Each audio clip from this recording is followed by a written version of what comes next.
rezoning was withdrawn, right? You want me to do it? Yes, if you would. Hi, everyone. We're going to get started here in just a minute.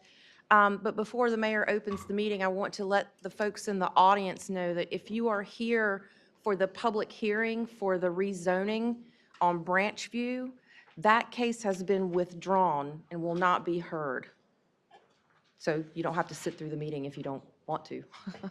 Although we're loads of fun.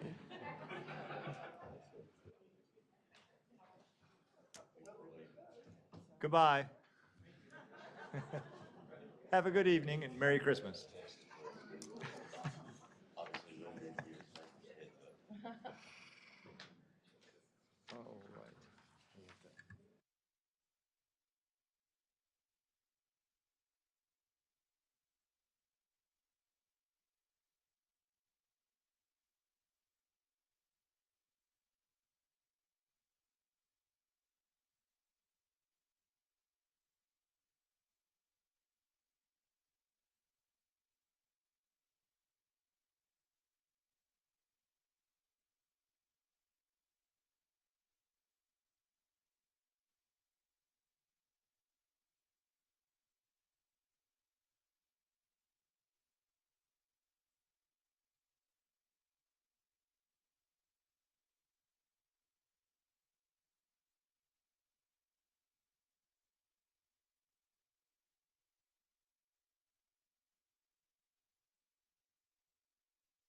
All right, welcome everyone.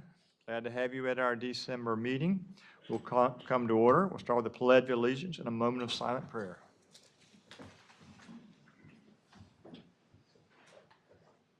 I pledge allegiance to the flag of the United States of America and to the republic for which it stands, one nation, under God, indivisible, with liberty and justice for all.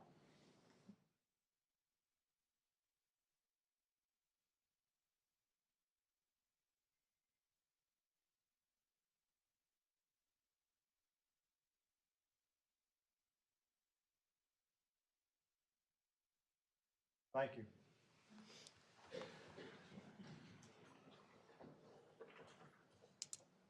We'll move on to the approval of minutes from November 12th and November 14th, 2024. Is there a motion? Second. A motion is second. Ready to vote? All in favor, raise your hand. Thank you very much.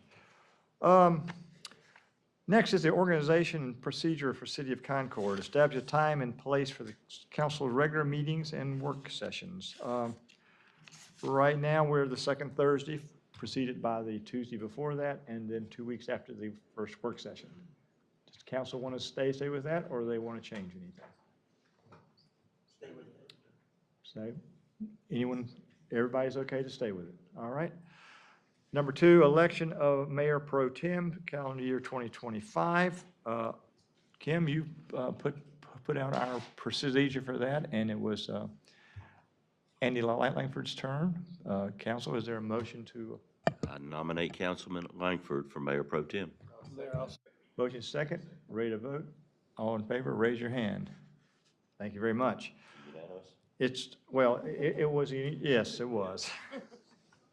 Thank you, Andy. I'm going to enjoy passing a lot of things over to you. My wife asked me if she needed to be here tonight for a swearing in or something, if there was something happening. I said, no. Very good. Before we go into presentations, do we have any scouts here tonight? All right.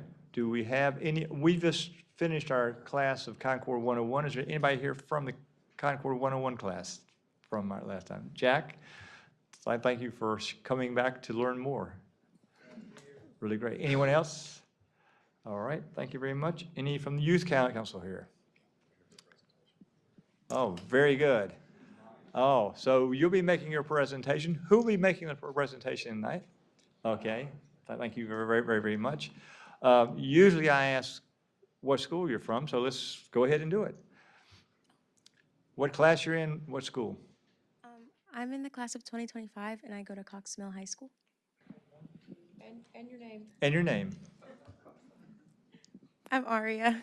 Okay, thank you. I'm a senior at West Cabarrus High School. I'm Jameson Ma. Very good. My name is Claire. I'm the class of 2025, and I go to Cabarrus Kannapolis Early College High School.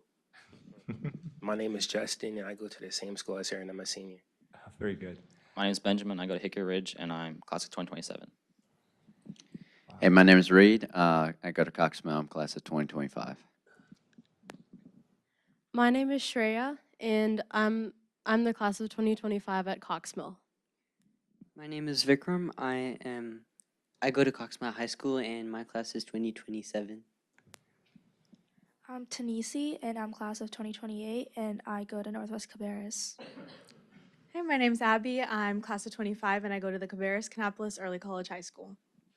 I'm Sophie Kama, and I go to Cabarrus Kannapolis Early College High School, and I am the class of 2026.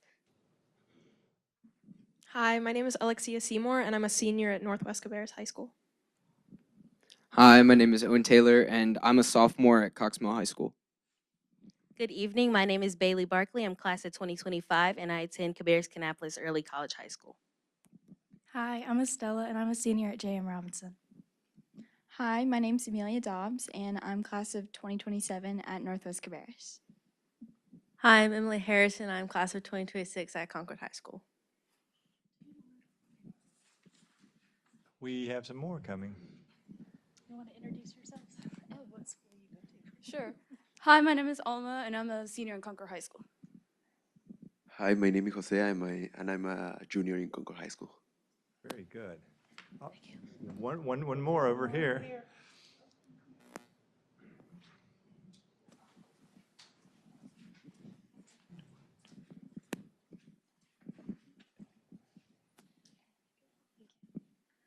Hi, my name is Rashida Karthikeyan, and I'm a senior at Cox Mill High School. Very good. Have we got everyone? I just want to say it's great to have you here today, to be part of this, and I hope you learn lots as you move forward. And to be from class of 25 to class of 27, was it, or 28? Was it 27? That's really, really great. Thank you for being here.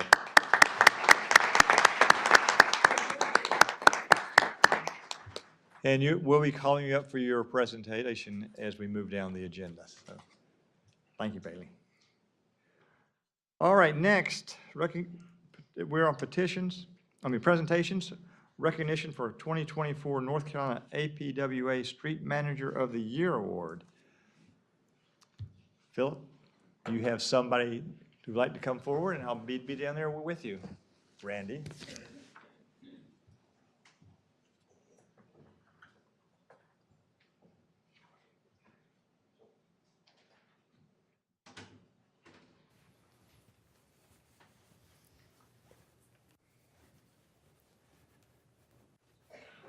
Randy Shue, what a honor it is for me to be able to be part of this. This is one of the highest honors in the state for what you do. And APWA North Carolina Streets Division 2024 Streets Manager of the Year, Randy Shue. No, this is great. I'm going to let Philip go into the details of it, but as I'm reading all about it, and I know about what you've done over the years, but this is a fantastic honor that we're really proud of you. Philip? Yep, thank you. It was quite the honor this year at our annual conference in Wilmington, the APWA statewide Streets Division Conference, amongst all of Randy's peers, all of our peers across the state represented. He was selected as Streets Manager of the Year over 39 years here with the City of Concord, 16 with our Streets Division as a superintendent, and just countless contributions to what we do every day, or what but really the guys doing the field every day, we can attribute to Randy's leadership. Whether it's supplying them with what they need for tablets, for GIS, for the equipment, keeping things in condition. You know, we can't ask for a better leader in Randy for our group, and I know that goes a long ways for our guys as well, and for the citizens. We did note, if you have your agenda in there, Randy, this past year had a storm event, stepped in to help one of our coworkers that could not, due to allergies and reactions, trying to clear a fallen tree. So Randy took it upon himself to get his own bee suit equipment and get out there and clear that himself. And that's just that's one really small example of the many times Randy steps in, make sure that the folks are taken care of, make sure that the citizens are taken care of, the response is there, and just customer service example over and over again. So he serves on countless other boards, statewide boards, NC State, training there, fire department board as well, and again, appreciate you. Yes. I think a nice round of applause. And give it to speak a little bit here now.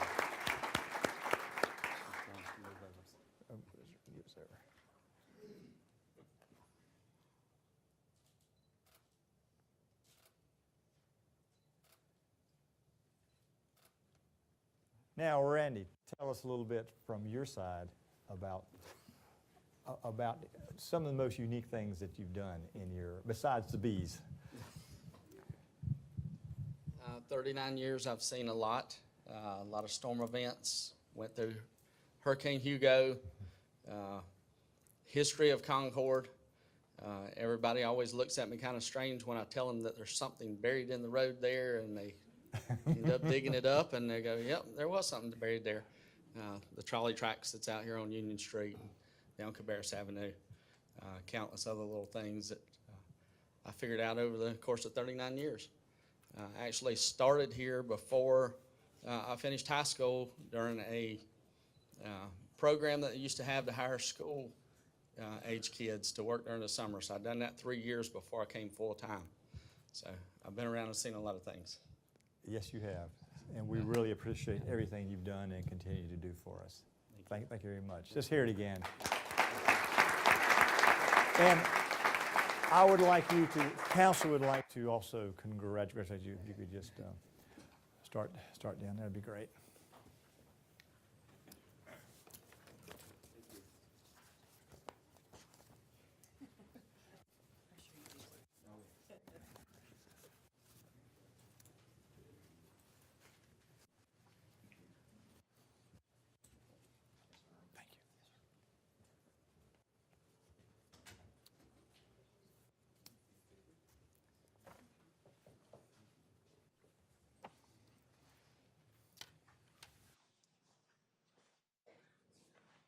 Thank you, Randy.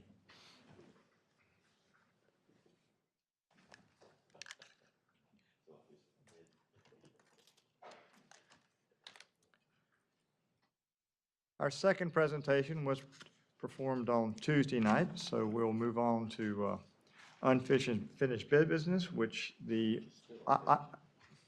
item was tabled, so we can move on from there. Do we have to have a vote on that or not?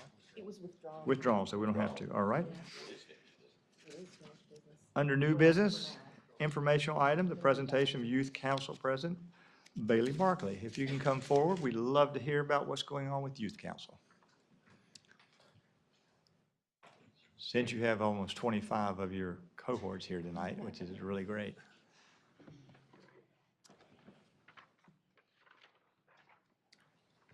Is this on? Okay. Good evening to the Honorable Mayor, City Manager, and esteemed members of the Concord City Council and everyone in attendance tonight. My name is Bailey Barkley, and I am the Concord Youth Council President for this year, and I'm also currently a senior at Cabarrus Kannapolis Early College High School.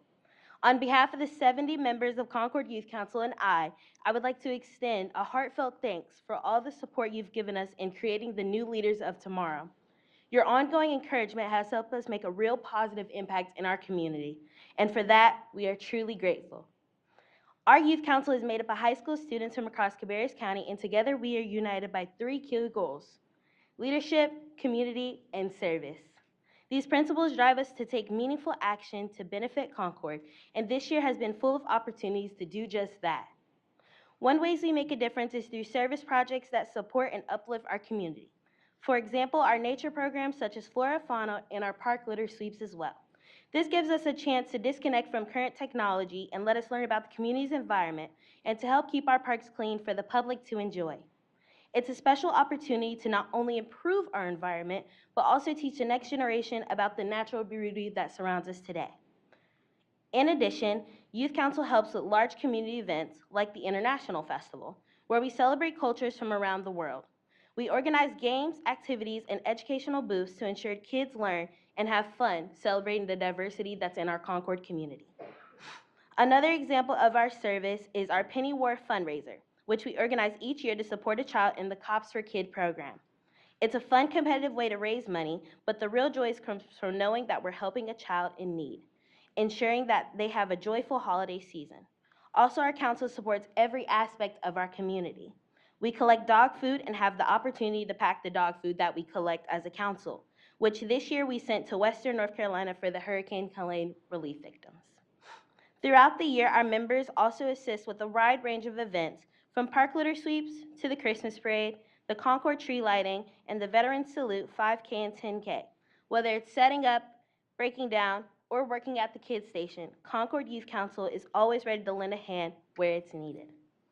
This program, we also continue our long-lasting service with El Puente, where we tutor local kids twice a week. This program is especially meaningful because it fosters relationships that last a lifetime, while giving back to the younger members of our community. In total this year alone, we've logged a combined total of over 1,500 service hours and contribute to many organizations such as Backpacks for Hope, Jeff Gordon's Children's Hospital, and the Western North Carolina Hurricane Helene Relief Service. And we did this through donations and many acts of service. Serving as a youth council member has been one of the greatest honors of my life, and being entrusted to serve as president this year has been an incredibly humbling experience. Through this organization, I've learned about the important work of Concord does to keep our city a positive, thriving place. I've also learned about how the privilege to work alongside outstanding executive board members who have pushed me to be the best person that I am today. As president, I've also had the opportunity to serve for the State Youth Council Executive Board, which this year I'm secretary, which has further broadened my perspective and strengthened my leadership skills. I'll also mention that writing a speech the night before and presenting it the next day at a conference full of strangers is an experience I'll never forget. As the semester comes to a close and my term as president ends, I can't help but reflect on how much I've grown since my first day as a youth council member. I remember joining the social committee, planning events, or ordering our Concord Youth Council gear, and even entering the contest at our spring convention, which Concord Youth Council took another win home with us. These experiences have shaped who I am today, and as I look ahead to the next chapter of my life, I know I'll carry the lessons I've learned here with me today. The Concord Youth Council has taught me not only how to lead, but also how to serve others with a heart full of purpose. As I move forward, I will continue to mentor the next generation of youth and serve my community, because I truly see the value in giving back. Once again, I would like to extend a sincere thank you to the Concord Council for all the support you've given Concord Youth Council, and for allowing me the privilege to share our story with you tonight. I hope everyone has a wonderful evening, and thank you for everything that you truly do in our community. Bailey, thank you very much, you and your council.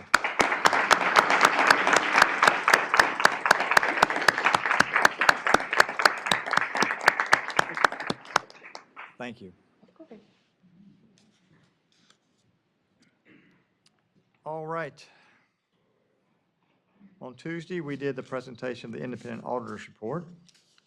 So we'll move on to Thursday, departmental reports, park and recreation bond update. Thank you, Mr. Mayor. So George is going to come up and give this report to council this evening. So George, if you would. Good evening, Mayor and Council, Mr. Payne, Ms. Korchinski, and Ms. Deason. Let's see.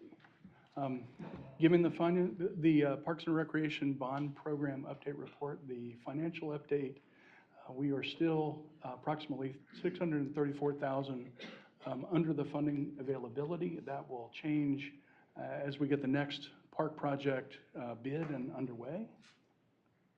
And we have 3 projects under construction now, as you know. Dorton Park, the Afton Run stream restoration, the tennis courts, the shelters, and the parking lots are all complete. The restroom expansion is nearing completion. In fact, they had a punch list meeting this morning about that project, that part of the project. The multi-purpose field is almost complete. The greenway and sidewalk paving and railings are almost done, and we are working on the final basket installation of the disc golf course, so that's nearing completion. Plantings in Afton Run are ongoing, and as most of you know, there will be continued plantings going in over the course of the next year, even into next fall along Afton Run. The new game time playground, the preparation for that is underway on the Cottle Creek side of the park, nearest the shelter and the tennis courts. And the Cottle Creek Stream Bank Repair Project, it's sort of a separate project, but still in Dorton Park. We're still waiting on the U.S. Corps of Engineers to issue a permit for the 404 on that. But they are placing the temporary fence for that, and we're getting ready to set the stage for as soon as we can get that project bid and underway. And estimation for completion of that is still remaining at April of next year. The Academy Gibson Aquatic Center, construction is well underway for that, and you can see that in the photo there where they've taken the edge of the pool out and done demolition for part of the pool deck in preparation for the plumbing and all of the new guttering that's going to go in on that project. And again, that project also is slated for completion in April of 2025, prior to the May 20th opening of the pool for the summer season. And then our newest park that's under construction now, Marvin Caldwell Park, the renovations for that. Thank you to the council and the city manager and the city manager's office for attending the groundbreaking on December 2nd. Mobilization of the park is underway. And in fact, since the picture that's in the upper right-hand corner was taken, they have moved forward on the park project. They've put a blue screening on the fence around most of the park, and they're starting to take down some of the trees that need to be removed for the facilities, as well as some of the sidewalk. So they're well underway with some of the early demolition. And again, that project is slated to go about 1.5 years with completion in June of 2026. Now, next projects that we're getting ready to start working on, J.E. Jim Ramseur Park. The project design is complete. We're waiting essentially on the NCDOT driveway access permit to be issued by NCDOT. We had a meeting about that yesterday, and it looks like that is getting very close. We have 3 easements that we're working through the process on, 2 temporary construction easements and then a turn lane easement coming into the park from Cox Mill Road. As soon as those are issued, the final ACELA approval from the city can be issued, and then we expect to hopefully take that out to bid either next month or in February of 2025. Academy Gibson Athletic Fields, the design for that is almost finished. We're working on the final designs for the elevations and permitting through the city for the major structure, which is the storage room and restroom building that's going to be between the Webb Field and the Academy Rec Center, where our offices are. We anticipate taking the final design, bringing it to you for review and approval in February, and hopefully putting that project out to bid in the spring of 2025. The skate park, pump track, and sculpture garden project, we're working with Withers Ravenel to design that project. They're about 85% done with the design and are responding to ACELA comments from city reviewers, so that's good. We've been working closely with the city staff on technical comments so that it makes the entire design project smoother and easier, and of course, easier to permit. The PSA request is in for your consideration at the December meeting that you're going to have, and we anticipate bringing that to council in February as well, with projected bidding on that project in the fall. Hartselle Park, we're working on the Bolton and Mink, the design firm that we're working with. They're working on CDs. We just got the review set yesterday, and we'll be responding to comments, and they'll be making whatever revisions are necessary in the next few weeks. You all have, you all have issued PSA for that project, I believe, and we have met with the city arborist for some tree save of old established trees on the property, and the Concord Fire Department to make sure we can have adequate ADA accessibility and fire truck turnaround down at the lower park area. We anticipate bringing that project to you in May for review and approval, with bidding in the fall also of 2025. Dave Phillips Park, you issued a PSA and final design approval in the months of September and August. A seller review with that project is underway. We're working with McAdams on that project, and we anticipate bidding that project out in the fall or early winter of 2025 as well. So a lot is going to be happening in the coming year.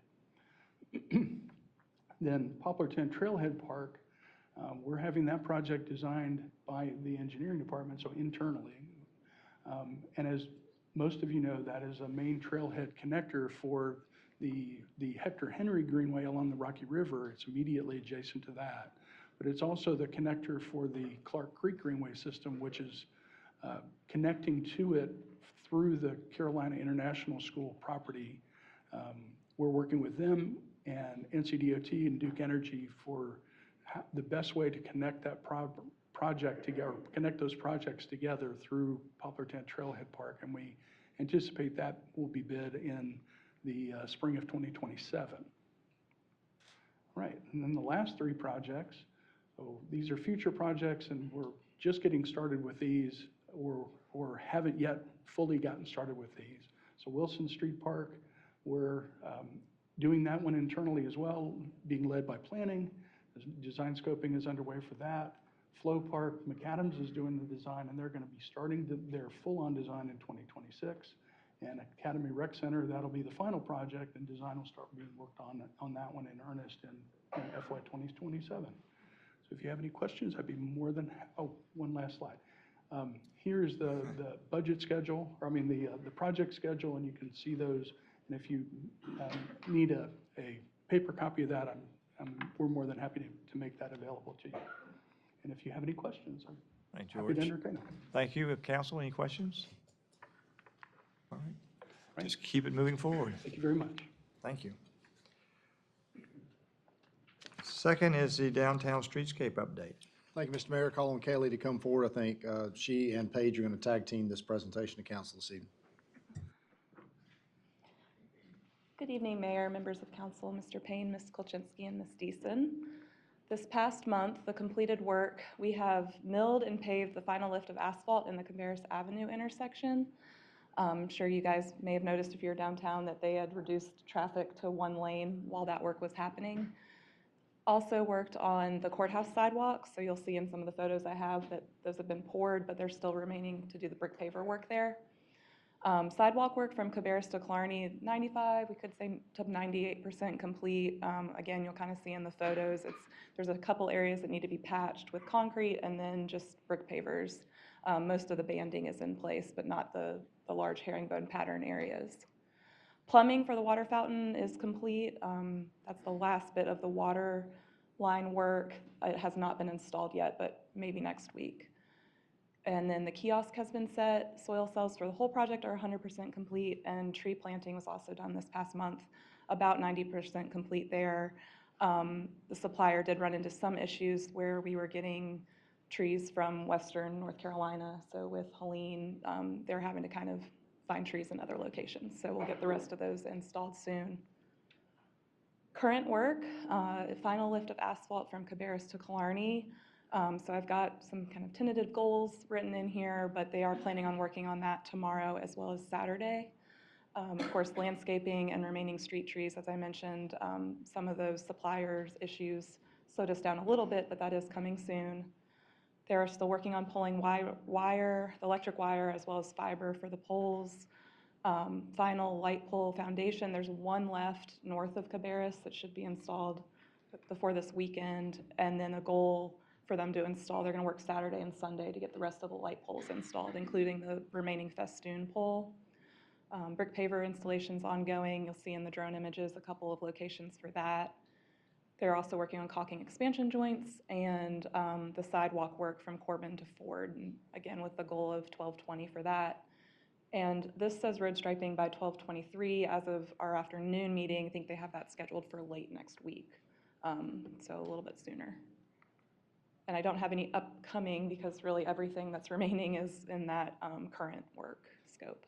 So this was last month, just to take you guys back, where we had just done the base layer of asphalt. All the curbing was in, but most of the sidewalk work was remaining. And this was just this morning, because we had to wait until the weather cleared to get some photos, where you can see most of that sidewalk work, like I said, 95, 98%. You can see the herringbone areas near the intersection of Cabarrus still remain, and a little bit in the shadow up there with the mid-block. That's where you can see there, but most of the brick banding is in place. Like I mentioned, final lift of asphalt, you can see in these photos, they're working on lifting the water valves in preparation for that in the roadway. And this is kind of freshly laid brick pavers there with the banding and then the herringbone pattern. Up there on the top right near Killarney, that's where the water fountain will be put back. And then looking south, lots of activity today. As you guys know, we had a lot of rain early this week, so crews were out moving around. Mostly through this section, just that electric wire pulling, but the light poles have been installed. Here you can see crews at that last festoon pole where they'll work on it this weekend. And then to the left, you have the sidewalks that have been poured, but you're seeing where the brick bands still need to be installed. Actually, let me go back and point one other thing out. Kind of down by St. James Church, you can see where the sidewalks have been demoed. They're going to work on pouring sidewalk back next week. And then I think this is my last shot looking north, and you can also see where the crews are working on that herringbone pattern brick paver work at Corbin. So really getting to the end of the project, you can tell there's work throughout the whole work zone. You know, we do have one-way traffic open from Cabarrus to Barbrick, and crews are really working on getting that final paving in so that they can do the road striping before it's safe enough to really open to two-way. So yeah, asphalt layer, you know, lighting, most of the irrigation's already in. I think we could probably say that's complete. There might be a backflow or something remaining, landscaping, furnishings. So really working on all of that all those finishing touches. I do want to address with this slide, there was a request for a couple items that city staff were planning on working on to have Sealand do instead. That includes stringing the festoon lights on the festoon poles. So those are coming down from Michigan next week, and IntelliStreets will help show the crews how that work needs to be completed, as well as some additional fiber. So we originally had Sealand putting in fiber conduit, but now we're asking them, for those who know fiber, I hope I don't say it wrong, but 144 count fiber backbone throughout the project. And those requests both came with 6 additional days. So our completion date moved from the 21st of December to the 27th. This will not impact the roadway opening to the traffic, which is still the goal before Christmas. So we'll still keep moving along with all the final touches.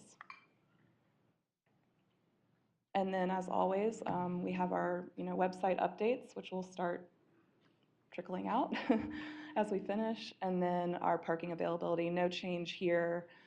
We will update this once we get that road striping down. We can open up the road. It won't affect the parking so much other than those parallel spots on Union Street, but it will show people that visit our website that the roadway is open.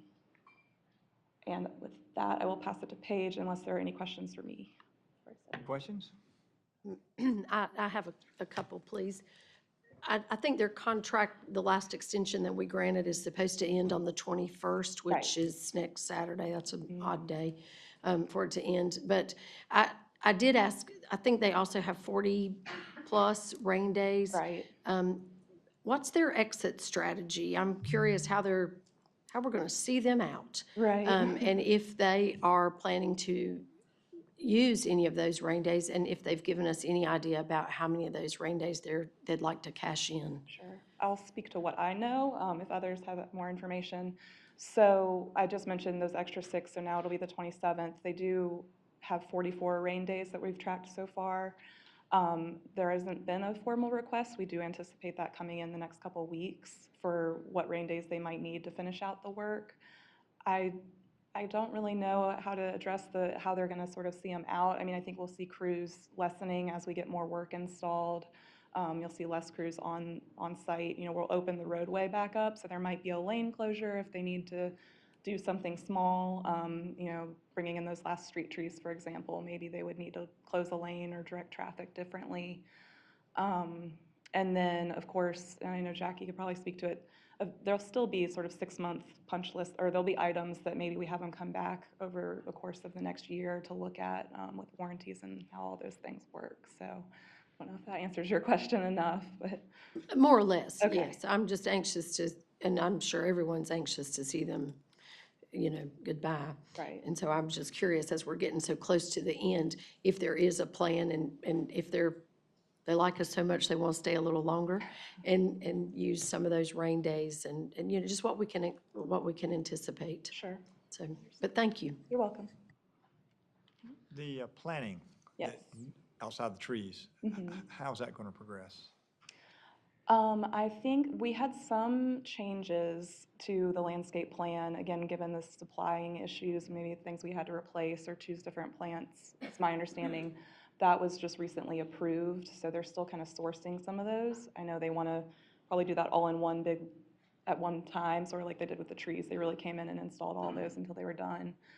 So we don't have an exact schedule of when that'll happen, but. But that won't really shut anything down, it'll just block off for a period of time. As you Right, I think, like I mentioned, there might be a lane closure or lane shift here and there while they do that work, but it won't, I don't anticipate a whole shutdown.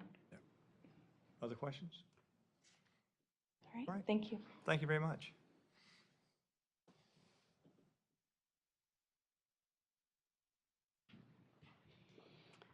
Good evening. We have had quite the festivities over the past few weeks, and I know many of you have been a part of those festivities, those before me and those behind me.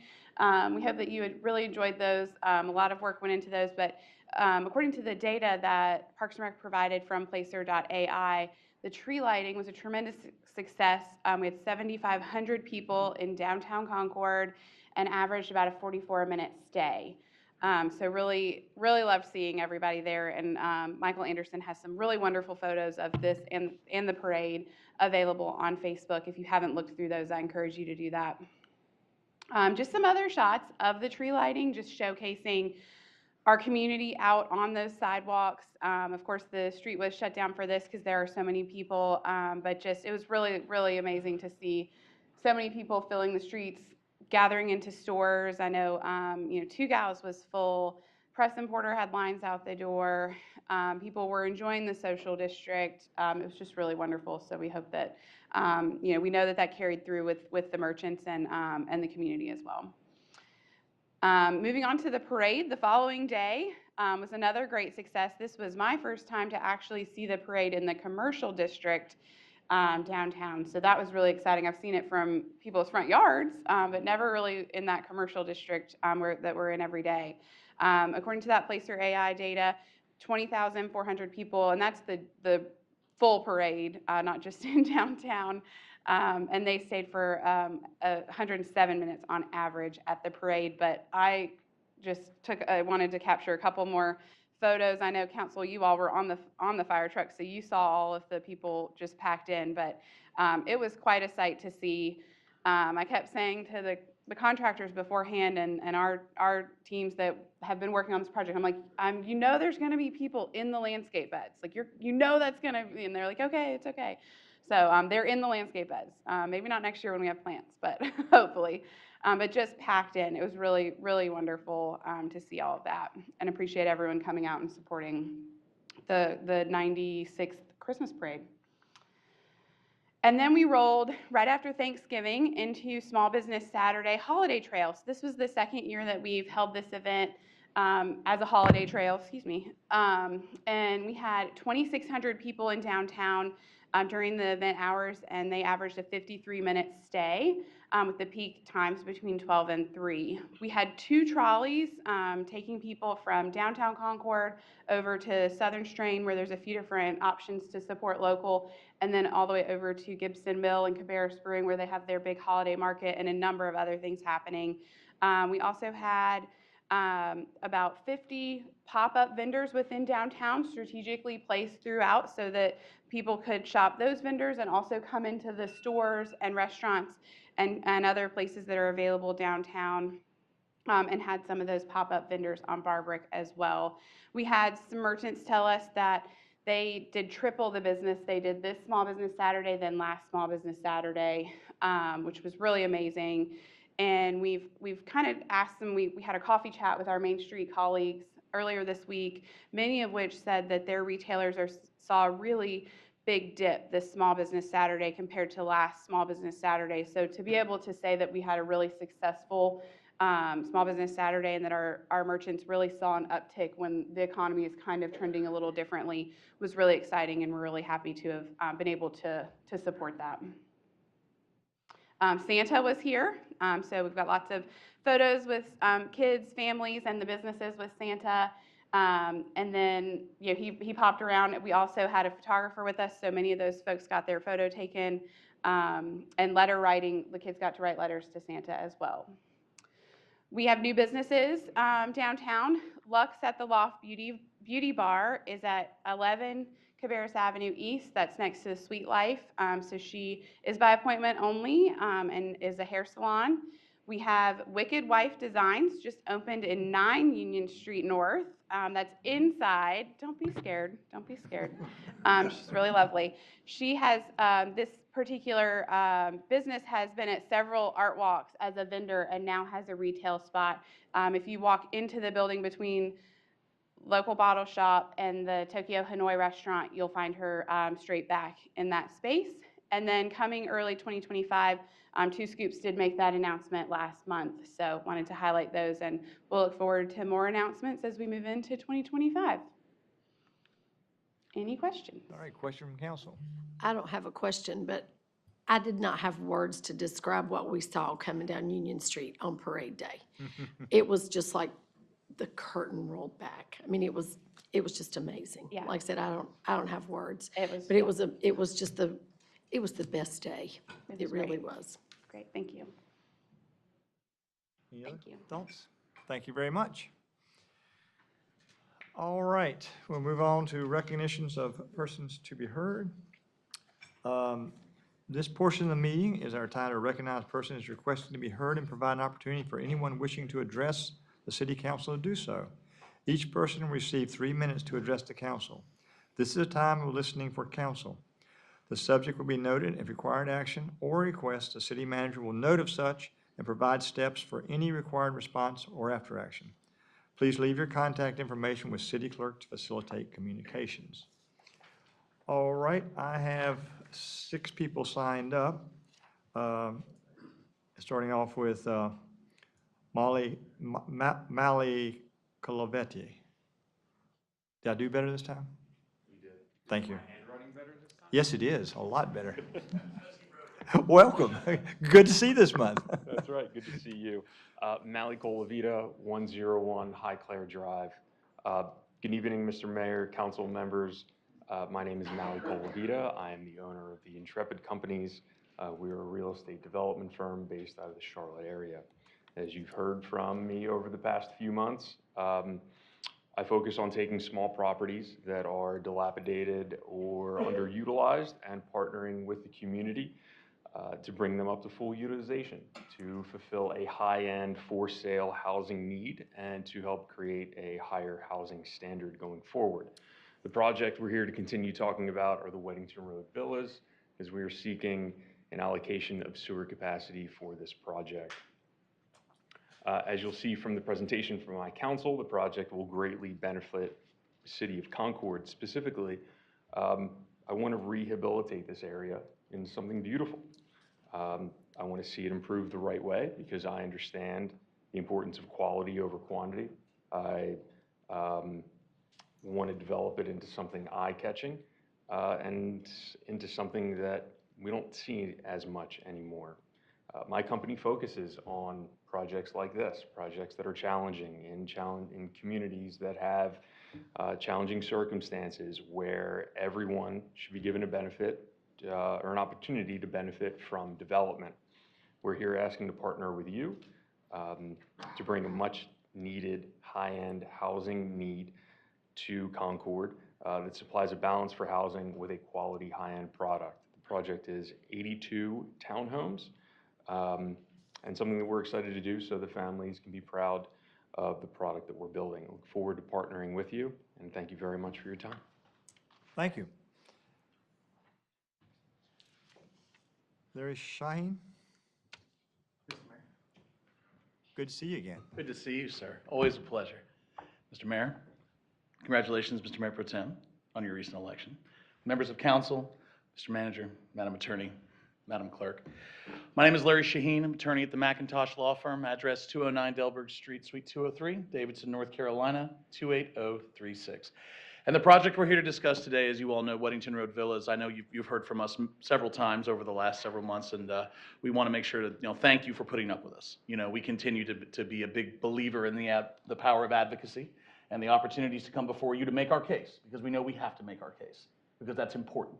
And we want to make sure that you all feel that your investment in sewer into this project is good for the city of Concord. And it's very important to us that you feel that way.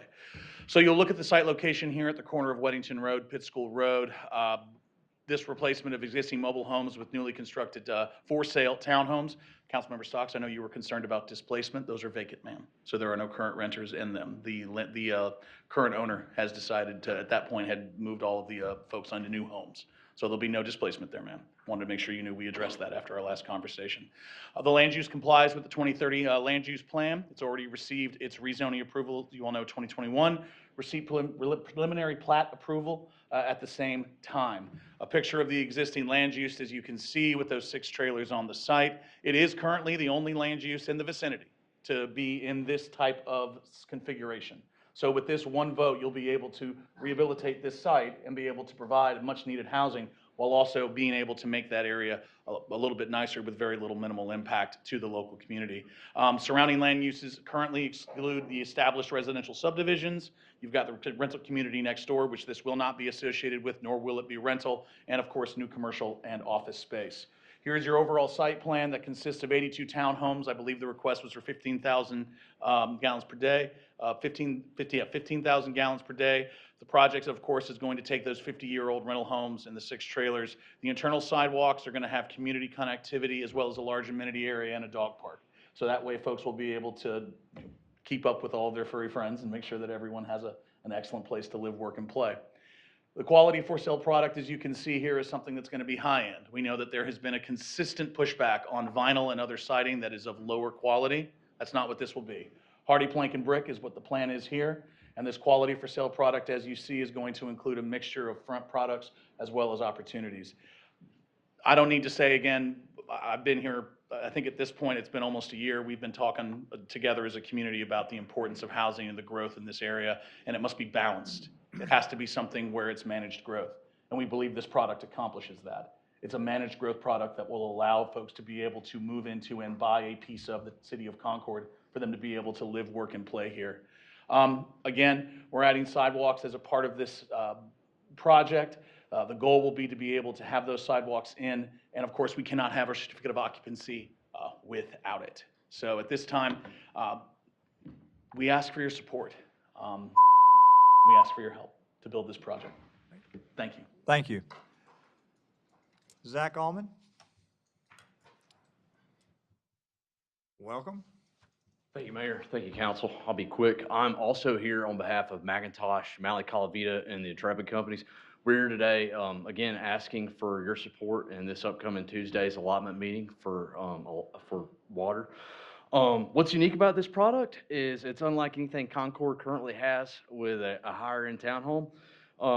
We're interested in seeing homes built in Concord that are at this price point that benefit the tax base and that would be welcoming to folks with more discretionary income to help local small businesses. Again, here with Malley Calavita and Intrepid Companies, and we're asking for your support for executive townhomes on Weddington Road. Thank you. Thank you. John Preddy, is that correct? Preedy. Thank you. Thank you. Your writing's very, very clear, by the way. Thank you very much. I appreciate it. I tried. Mr. Mayor, council, staff, I'm here speaking tonight about an application for sewer capacity for a racetrack convenience store, market, and fueling center to be located on Poplar Tent Road and I-85. My name is John Preedy. I'm Director of Real Estate at Racetrack. Racetrack is a high-level, high-quality fuel service provider based in Atlanta, celebrating its 90th anniversary. Our more than 850 store footprint covers most of the eastern half of the United States, including a pipeline of stores, new stores here in North Carolina. We're considered a best-in-class, high-quality provider of convenience, food, and fuel through our company-owned and maintained facilities and company employees. We're a highly integrated company which operates a transportation company, fuel acquisition and distribution company, our Raceway brand, which you're probably familiar with throughout North Carolina. And this year we bought Gulf Oil Company, and that's part of our sister company at this time. I wish to request your consideration for our sewer capacity application. The facility plan will include a building of 8,100 square feet, selling hot and cold beverages, snacks, and hot and cold food prepared items. The fuel center will cater to passenger cars with 8 pumps and also commercial drivers with 6.5 lanes of diesel, and that's high flow diesel for quick operation and quick turnaround. The site development will also have 30 truck parking spaces, none of which are overnight, and no truck repair or shower facilities are ever in any of our facilities. Again, I want to go back to the aesthetics that we provide, and that I emphasize that we're a best-in-class operator, which I think is exhibited by what we submitted to the city with our application. The sewer capacity requested is approximately 4,800 gallons per day, which represents just under 4.2% of available non-residential land use capacity as of the 17th of this month. It's a very low proportion, as you can see, for this type of development and having the scale of about 7 acres. The investment we intend to make is about $20 million, providing also a couple of dozen jobs for this market. We appreciate it, and we'd like to have an opportunity to answer any questions, and we appreciate the opportunity. Thank you for being here. David Tibbles? Mr. Mayor, City Council, David Tibbles with South Oak Partners. We are a local developer that has worked in the Cabarrus County area as well as Stanley County and some work in Charlotte over the past 5 years. We purchased this land and adjoining properties back in 2019, and we are here to advocate for sewer allocation. This is an infill project, and we're looking to have small extension of existing sewer facilities that run through the property to serve these lots. Based on a ability to do a lower cost development, we are looking to partner with a local builder as well. And with that, I'm going to introduce Ron Staley with True Homes. Thank you. Thank you, David. Mr. Mayor, council members, thank you so much for your time today. My name is Ron Staley. I'm with True Homes. True Homes is actually the largest private builder in the Carolinas. We build 2,500 homes per year. Of that, 10% of that volume we're doing toward affordable housing. We actually have a project in the city of Concord right now next to the Elevation Church. We partnered with Elevation Church to bring 30 townhomes at 80% to 110% AMI focus. Those homes will be sold at $280,000. I'm not sure about you guys, but there's really not a whole lot of new construction being built at that $280,000 price range. Our focus is really workforce housing. You know, your teachers, your community heroes, your teachers, your firefighters, your police officers. That's really our focus, and that's why we're doing what we're doing and tithing back 10% of our volume to the communities we serve. Next slide. So how do we control that? We control that with deed restrictions. So we know that one of the fastest ways to create wealth is through housing, especially for someone who doesn't have an opportunity to have a savings or a 401k. So for example, these homes will have a 7 to 15-year deed restriction on those properties. And the reason we do that is to stop flippers, investors from coming in, buying these homes and reselling them. We're already selling these homes in at our cost. So for example, that $280,000 townhome that we're building next to Elevation is probably worth $315,000 already. We're just selling at our cost. So we partner with people like Prosperity Unlimited, and I think you guys are even giving us some down payment assistance to help down price that house from 280 down to maybe 270. So we appreciate your support. I wanted to let you guys know we're extremely excited about doing more in Concord. If you got any questions, let me know. Thank you. Thank you very much. That is all I have signed up. Is there anyone who'd like to speak? All right. Thank you all for being here for that. We'll move on to our public hearings. And we have one public hearing tonight. Conduct a public hearing for case Z 1524 and considering adopting an ordinance amending the official zoning map. Is there a motion to open the public hearing? Second. Motion is second. All in favor, raise your hand. All right. The public hearing is open. I have one individual, Wendy Miller, like to come and speak about this item. That was the other hearing that was withdrawn. Okay, so we have no one to speak about this for or against. Is there anyone who'd like to speak about this item? Wendy, you want to speak about this item? I'm good. Okay. No one to speak about this item, therefore, back to council to close the public hearing. Motion is second, ready to vote. All in favor, raise your hand. Thank you very much. Back to council for the recommendations. I believe we have on the screen is how we do it in support or denial, so. Anything else to add, Lloyd? No, Mayor, I think there is. I think the city attorney is going to discuss. I think there are a total of 3 votes that are necessary for this item, so Madam Attorney. That's correct. So the first step is the statement of consistency. You have 2 options in front of you, and so we would need a motion to adopt one of these 2 options. All right, is there a motion for the first item? Move for adoption, Mayor. Which one, sir? We got a motion and second. Everybody ready to vote? All in favor, raise your hand. Opposed? Anybody? Jay, did you see where?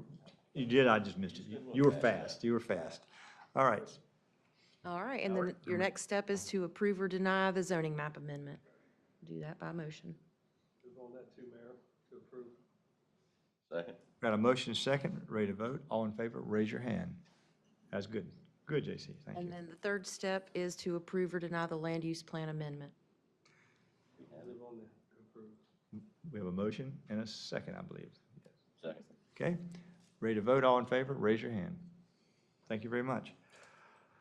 All right, that concludes our public hearings. We move to petitions and requests. Number 1, consider adopting a resolution authorizing eminent domain. And we did talk about this on Tuesday, got through some details, but I'm happy to answer any questions if there are any. Any questions from council? All right, we need a motion now. So moved, Mayor. And Consider adopting a resolution authorizing the eminent domain action for our school located at 620 Main Street, Southwest. okay, I will second that, Mayor. motion is second, ready to vote. All in favor, raise your hand. Thank you very much. And item number 2, back to Valerie, consider approval of an amendment to clarify restrictions on real property located at 9, 11, 13, and 15 Powder. Yes, sir, we did talk about the details of this on Tuesday as well. Happy to answer any questions. Any questions from council? All right, and we need a recommendation from council. Move for approval, Mayor. I'll second that. Got a motion and second, ready to vote. All in favor, raise your hand. Thank you very much. Number 3, consider authorizing city manager to negotiate and execute a work authorization 2404 with Talbot Bright Ellington. Thank you, Mr. Mayor. Dirk did discuss this item with council on Tuesday evening. As you can see in your agenda item, this is an effort for us to expand the commercial service terminal apron out at the airport, so we'd ask that you allow us to move forward. You see the cost is not to exceed $484,395.40. Thank you. Is there a recommendation from council? Got a motion and a second. We're ready to vote. All in favor, raise your hand. Thank you very much. Item 4, consider authorizing city manager to execute a whatever, contract 440006468. All right, Mr. Mayor. So Dirk did go over this item as well on Tuesday at the work session. He did talk about the overall security system and access control, needing the upgrade, but also being combined into one card system. You can see the agenda item before you. The amount for this project is $534,962.64. All right, thank you. Is there a motion from council? Second, Mayor. A motion and a second. Anybody want to say the name again? Ready to vote? All in favor, raise your hand. Thank you very much. Number 5, consider authorizing city manager to negotiate and execute a construction contract with Cinderella Partners Incorporated. Thank you, Mr. Mayor. Jackie discussed this item with council on Tuesday as well. This is, as you can see, a construction contract for work out at the Rocky River Golf Course Clubhouse. A variety of changes out there that will benefit both the city and the golf course. You can see 2 items are needed here. The total bid in the amount of $879,595.24. Also, the need for a budget amendment pulling from the golf course funds in the amount of $77,617.24. All right, thank you. Is there a recommendation from council? I move for the negotiation on the contract plus the project bid. I'll second. Got a motion and a second. Ready to vote? All in favor, raise your hand. Okay, thank you. Number 6, consider accepting preliminary application for Wesley Joyner, WJ Homes LLC. Thank you, Mr. Mayor. Jackie also discussed this item with council on Tuesday evening. This is a request for water and sewer services both outside the city limits. The address is 199 Central Heights Drive. The purpose is to build one new residential home on the property, and the motion would include annexation as part of this. All right, thank you. Is there a recommendation from council? Yes, go ahead. Steve, can I ask you a question on this one? Since you're in the middle of something. So this is 2.4 acres. It's low-density residential, so I'm assuming when it comes over, it'll have to be zoned equivalent, right, from a city perspective. ma'am. So what would the zoning be on that? I would have to look at the corresponding, my guess is an RM1. Here's the reason I'm asking is, I understand that the intent is to build one single family, but 2.4 acres is a pretty large plat of land that you could build a lot of houses on. And I'm just curious, and I'm sure that Mr. Joyner, that's what he's wanting to do. I don't know that, but I'm just curious from a standpoint of, what if it comes over and one house becomes 4 houses and it actually becomes, and I know that has to go through the plan and everything. Like, do you see where I'm going with that from a sewer perspective, from a development perspective? Because there's a lot of people that have to go through the sewer allocation process that I just want to make sure that I'm clear on what we're voting on. Yeah. I mean, it's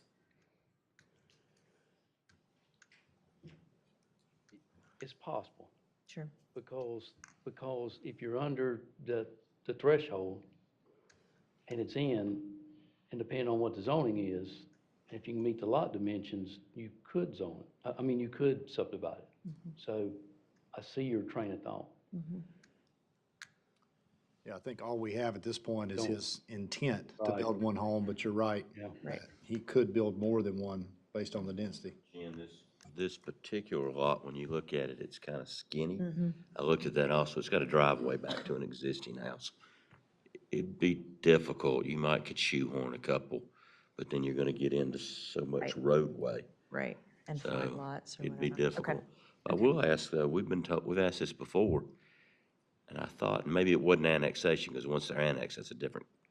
I think we've been told that maybe it's outside annexation, that if they go against the application for one house, then it'll be denied if they come back and ask for more.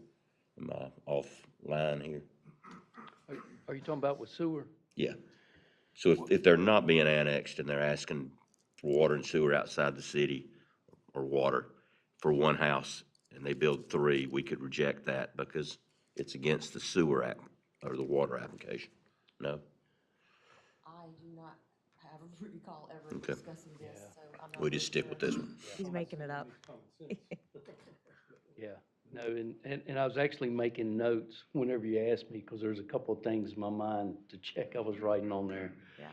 On my Okay. agenda to check And on with the clearly, size. it would be under the, if it's under the 600, then you see, and I Oh, hear yeah. you on the lot Yeah. size, What but is LDR? Is that not 1 for 2 Look- acres in the county? Low density residential, 1 for 2 acres?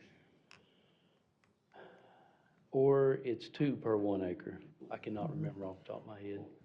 okay, okay, very good. Thank you, I appreciate Yes, that. ma'am. I have a question, Steve, and I may be totally off, but, can this be done with conditions, like with conditions? No, because once they come into the city, we have to apply zoning, and you cannot require conditions on that zoning. The city cannot. They could, but I don't know why they would if they want to build one house or even future subdivide. Okay, thank Good you. question.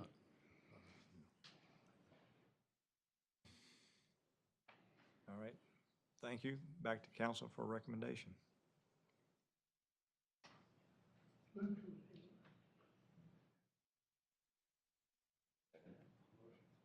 Is there a second?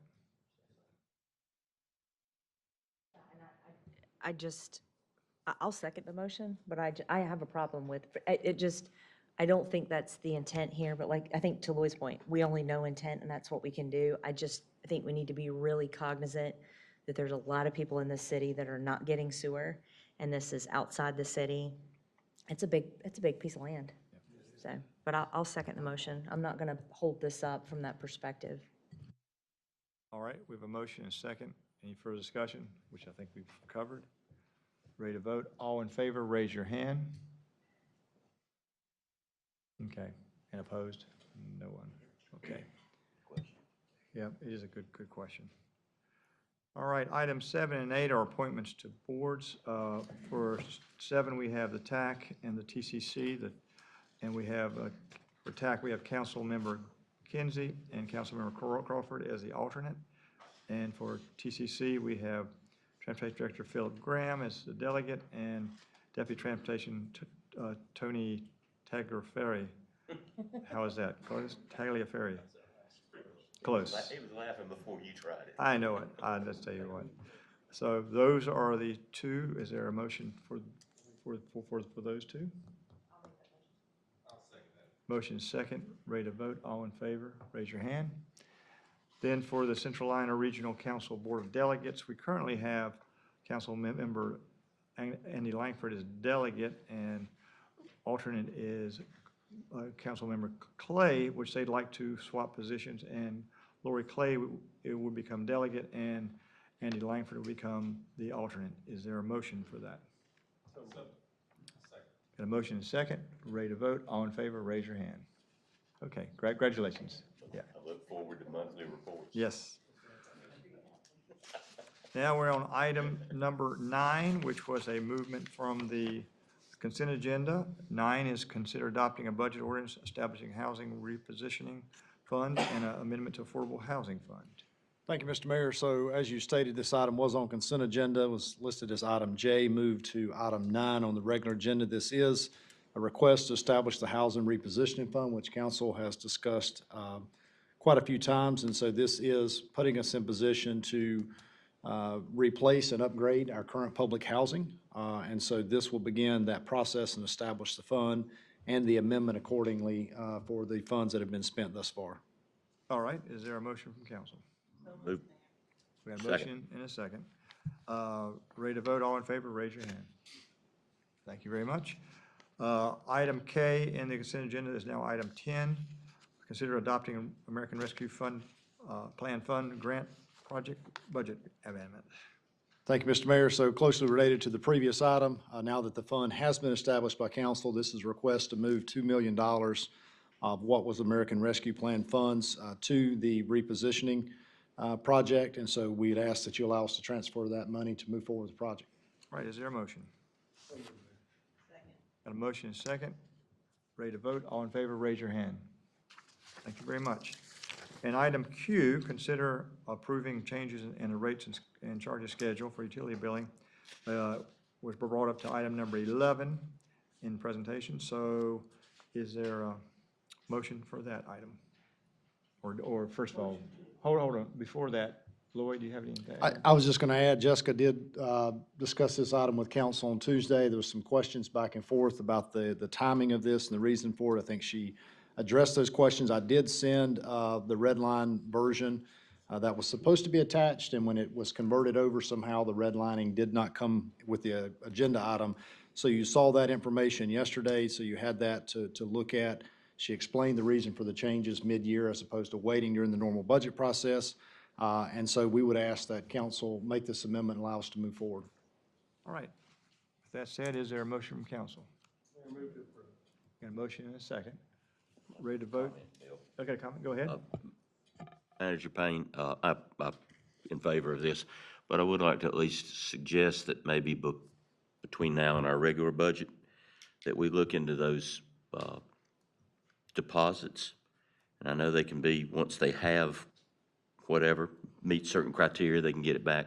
If we codify that a little bit more, that maybe if there's 12 on-time payments, it's an automatic refund. Maybe look into our peer sister cities and see what things are doing. I don't want to do it now, but just give us some ideas. Are we doing what others are doing? Could we do something that's a little more automatic for our customers? So you want to review how we get it back, is what you're saying? How and when. Not just canceling and moving on, but how and when? Yeah. Okay, Okay. makes sense. That makes sense? It does. All right. So we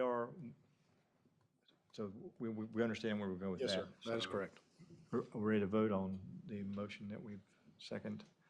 All in favor, raise your hand. Thank you very much. Consent agenda, is there a motion to approve the consent agenda? Move to approve, Mayor. A motion is second. All in favor, raise your hand. Thank you very much. On the presentations, I do have here that Public Art Commission. Is that going to be? There is, Doyle is here. He's going to provide a brief presentation to council and update on the Public Art Committee.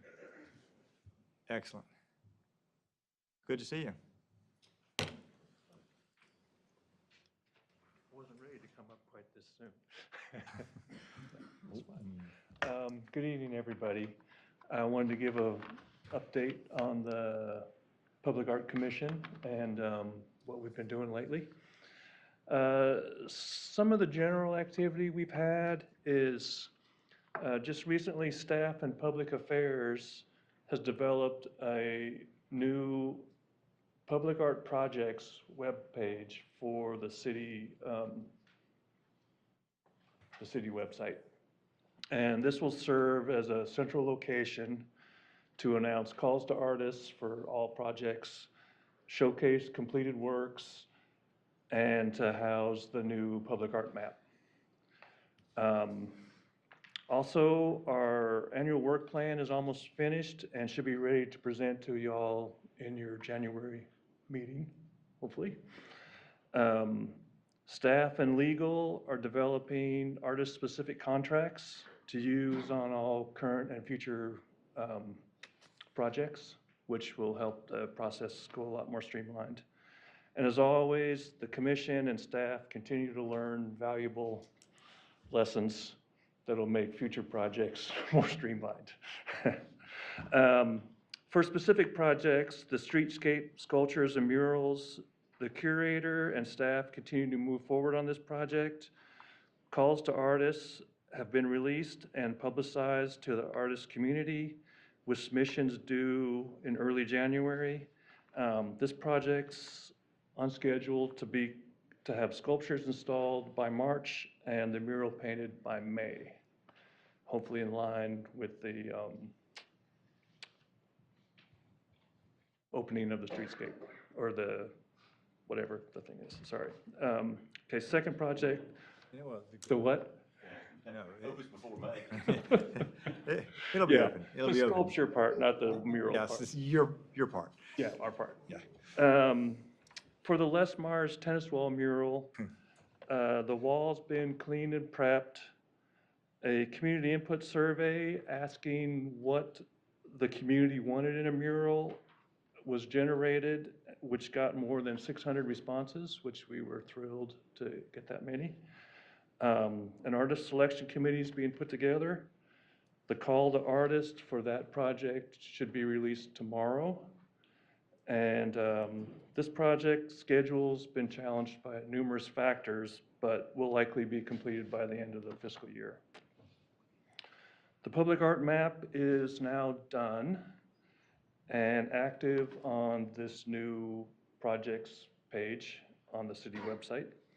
And staff and IT are working on a input form for the public to alert us for public art that we're not aware of within the city, that then we can investigate and put on the map.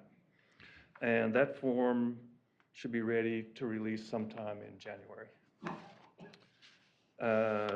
Transit Center, we're pivoting. Originally, we were going to add art to the replacement windows in the center, but we're now investigating art-themed vinyl wraps to be put on the exterior of a bus to display art as the bus moves around town, as a way to get art to everywhere, even for a few seconds.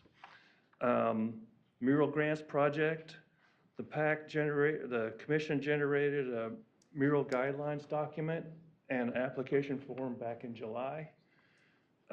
Until the last few days, no action was taken by staff to move this forward. So it's unlikely there's enough time remaining in the fiscal year to make any grants or have any murals completed. But once these documents are ready, they'll be housed again on the new art projects webpage for artists to submit for these grants. Ramsar Park, 3 possible sites have been identified within the park plan. Because of the park construction schedule, this project will probably be pushed out until late fiscal 2027. And then finally, we've had preliminary discussions with Dirk Vanderleest about possible options for placing public art at the airport. This would emphasize the airport as one of the city's gateways. And we'll see how that goes as time goes on. And that's all I have, unless there's any questions. Question from council? Wonderful job, Dole. Yeah, Thanks. yeah, we really appreciate what you and your group's doing. Yes, a lot of staff people are doing stuff too, so, thank you. Got you. Have a nice evening. So the next matter not on the agenda, TAC? Nothing really major. We had our monthly delay of projects to vote on. We had a sidewalk project, Glen Crowell, Cedar and Elm, that was delayed 1 year to fiscal year 26. The Flow Store 601 intersection that staff's been working on for quite a few years, the right-of-way just got delayed to next year, fiscal year 25. And I think that works for our process. The lighting that you voted to support last month on George Lyles and 85 was also supported by TAC, so we expect that to actually happen. And then we had about a 45-minute to an hour presentation on the points assignment for the next step. So all of the projects get points, and we had spreadsheets and a presentation, and my take is no one in the room understood any of it, including the person giving the presentation. So I'm really not sure. I'm not trying to be a smart aleck, but it really, Terry was there. Yeah. So I will say, when you look at the numbers, what we compete against looks very difficult, especially when you're competing against Charlotte for so many projects. And the points, when their points are higher, I can figure that out when they've got more than we do. So I think that was it. Sounds promising. There you go. Metropolitan Transit Committee.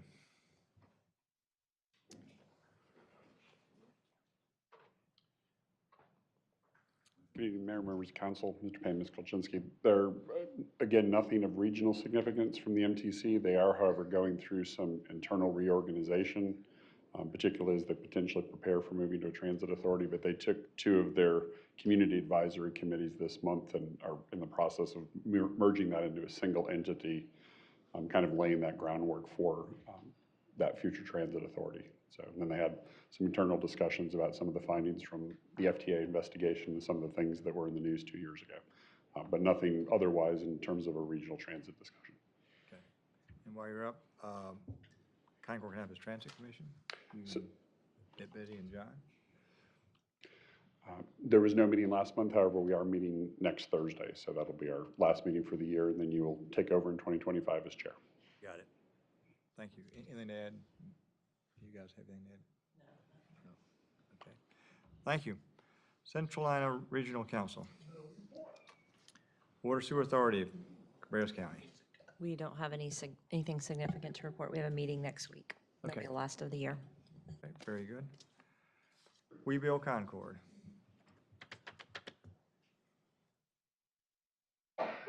Welcome, Patrick. All right, good evening, Mayor, to our council, Mr. Payne, Ms. Kolchinsky, and Ms. Deason. Just really quickly, on January 15th will be the ribbon cutting for the final completion of the Lincoln Street Townhomes. So we're very excited about that. Great revitalization project for Concord and for Logan. And this past week, we just received notice from two pretty large regional foundations, actually one statewide. We received $120,000 to do two things. One is that we are been awarded $60,000 for a position for housing counseling to help us get better, stronger referrals and strengthen the capacity of Prosperity Unlimited in our relationship with them in terms of the people that we actually send to them. So I think that's a great step. It looks like that could be even a 2-year commitment. We're in discussion with that now. The other is for community land trusts across the state. We have aligned with 11 other community land trusts, and this grant is actually going to be used, along with some others, to do a strategic plan for all of those land trusts across the state for advocacy, as well as to try to establish a revolving construction fund. What that means is we would be able to actually bring other resources to this city and county through that vehicle. That idea came from Webuild, and so it actually has gained a lot of steam and attention. I will sort of divulge the names of those two foundations after they make their announcement. I was informed a couple of days ago that I'd have to hold on for that. So when it does, you will see that announcement. Other than that, are there any questions? Any questions? I have one. The funded position, will that be managed and supervised by you or by Louise? That'll be managed by Webuild. Webuild, okay. We have already placed some dollars for a position at Prosperity. But this one is actually managed by us. And one of the reasons is that we want to make sure that we have the capacity to really vet people before we send them in to make sure that they have expectations of an alignment. Thank you. And what time will the event be on January 15th? 11 a.m. 11 a.m. So you have an early lunch date. Yep. Yep. Very good. Brunch. Any other questions? Pancakes in. Right. All right. Well, have a blessed holiday. Same to you. Thank you very much. Concord United Committee. There's no report. So with that said, yeah, do you have another item? Yes, Lloyd's got another item. Thank you, Mr. Mayor, for allowing me just a moment to recognize someone here in the audience that has not requested recognition and has actually ran away from it. But I do want to take the time to recognize Officer Quinn for his 4 years of being the face of City Hall, many more years with the City Police Department. He did not want to be formally recognized in a ceremonial event, but I did want to take that time someone who has been recognized and honored with numerous high fives, internal to the city and external as well. There's not a day that you don't come into City Hall and see Officer Quinn with a great attitude, a big smile, and an attitude of kindness and offering to help you with whatever your situation may be, wherever you need to go. I want to say how thankful I am that you've represented our city in that fashion. It's a very special position to be in. You are the face of the city. You are the voice of the city for many folks coming into this facility. So I want to say thank you. Best of luck to you in your retirement beginning this Friday, tomorrow. So thank you for all that you've done for the city. I am very grateful. Thank you.